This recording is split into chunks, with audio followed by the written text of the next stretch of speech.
Circumcision ಮಾಡಿಸ್ಕೊಳ್ಳೋದ್ರಿಂದ ಅನುಕೂಲ ಏನಂದರೆ great advantage. ಅಲ್ಲಿ ಸ್ಮೆಗ್ಮಾ ಅಂತ ಬಿಳಿದು ನಿಮ್ಮ ಟೂತ್ಪೇಸ್ಟ್ ಲೈಕ್ ಮೆಟೀರಿಯಲ್ ಸೆಕ್ರೇಟ್ ಆಗುತ್ತೆ.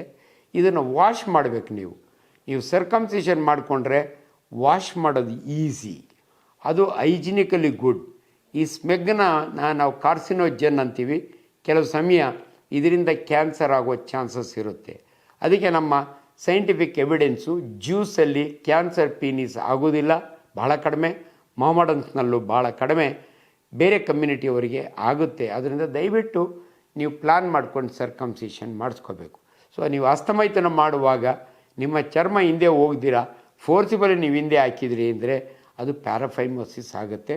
ಇವೆಲ್ಲವನ್ನು ಗಮನದಲ್ಲಿಟ್ಟುಕೊಂಡು ನೀವು ದಯವಿಟ್ಟು ಹೆಣ್ಣು ಮಕ್ಕಳಲ್ಲೂ ಇದೆ ಹಸ್ತಮೈಥುನ, ಗಂಡು ಮಕ್ಕಳಲ್ಲೂ ಇತಿಮಿತಿಯಲ್ಲಿ ಮಾಡಿದರೆ ಇವ್ಯಾವಿಂದರೂ ಕೂಡ ನಿಮಗಿದಾಗಲ್ಲ. ಹೆಣ್ಣು ಮಕ್ಕಳಲ್ಲಿ ಇನ್ನೊಂದು ಕನ್ಯಾಪೊರೆ ಅಂತಾರೆ, ಹೈಮನ್ ಅಂತೀವಿ ನಾವು. ಅದು ಮೊದಲಿನ ಕಾಲದಲ್ಲಿ ಕನ್ಯಾಪೊರೆ ಇಂಟ್ಯಾಕ್ಟ್ ಇರಬೇಕು, ಅವಳು ವರ್ಜಿನ್ ಅನ್ನೋರು. ಈಗಿನ ಕಾಲದಲ್ಲಿ ಅದಕ್ಕೆ ಇಂಪಾರ್ಟೆನ್ಸ್ ಇಲ್ಲ. ಯಾಕಂದರೆ ಹೆಣ್ಮಕ್ಳು ಸ್ಪೋರ್ಟ್ಸ್ ವುಮನ್ ಇರ್ತಾರೆ, ಆಗ ಟೇರ್ ಆಗ್ಬೋದು.